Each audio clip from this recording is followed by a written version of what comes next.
Simulasi praktikum dasar teknik kimia dengan materi penentuan konsentrasi larutan dengan konduktometer.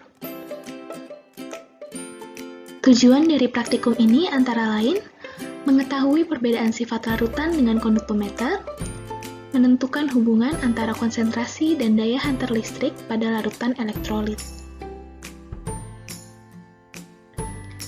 Menurut Soekarjo, larutan dapat dibedakan menjadi dua, yaitu satu larutan elektrolit, atau larutan yang dapat menghantarkan listrik.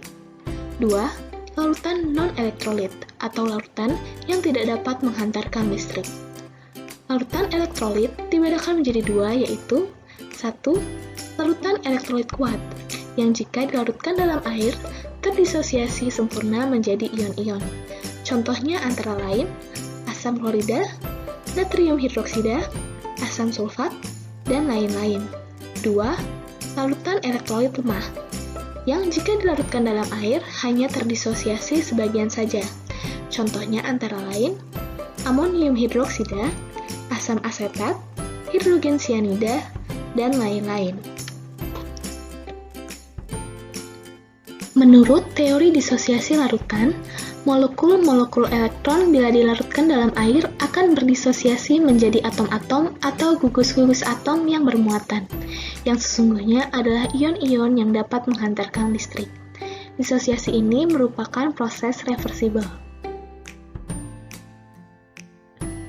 Bahan yang digunakan antara lain natrium klorida, asam asetat, gula, aquades, dan air keran.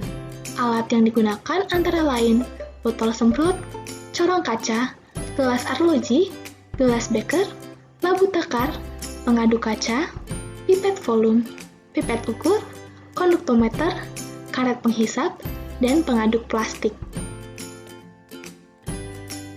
Berikut merupakan skema rangkaian alat yang digunakan pada praktikum ini.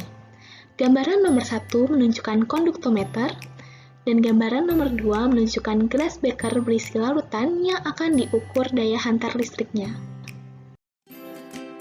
Dalam praktikum ini, kita akan membuat beberapa larutan. Kemudian, mengukur daya hantar listrik dari beberapa larutan tersebut. Yang pertama adalah membuat larutan NaCl 0,1 m dengan cara menimbang 0,585 gram NaCl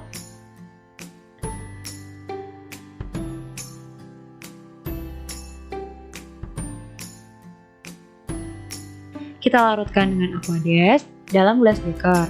Kemudian, kita larutkan dalam labu takar 100 ml dengan aquades sampai tanda batas. Langkah selanjutnya adalah membuat larutan NaCl 0,01 m dengan cara mengencerkan 10 ml larutan NaCl 0,1 m yang telah kita buat tadi dengan aquades dalam labu takar 100 ml. Kita ulangi langkah ini untuk membuat larutan NaCl 0,001 m dan 0,0001 m melalui pengenceran.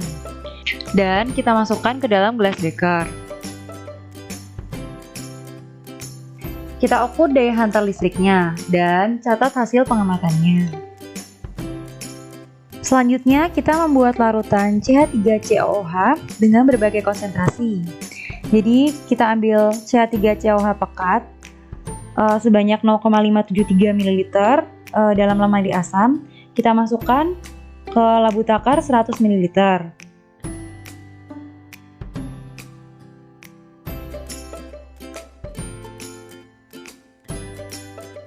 Selanjutnya kita encerkan dengan 100 ml aquades untuk membuat larutan CH3COOH 0,1 m.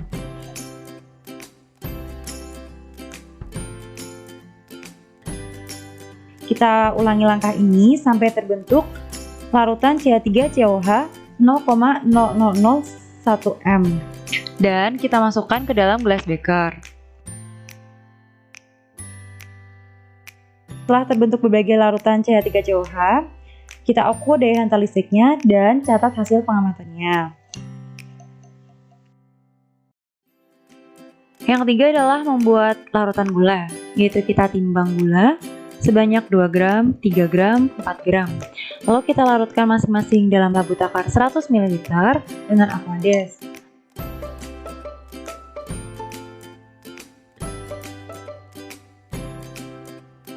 Masing-masing larutan kita taruh ke glass beaker, terus kita ukur daya hantar listriknya.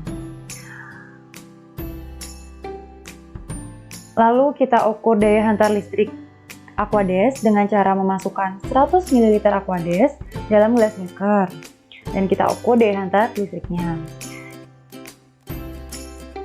Yang terakhir kita ukur daya hantar listrik dari air keran, sama dengan cara masukkan 100 ml air keran dalam glass beaker dan kita ukur daya hantar listriknya.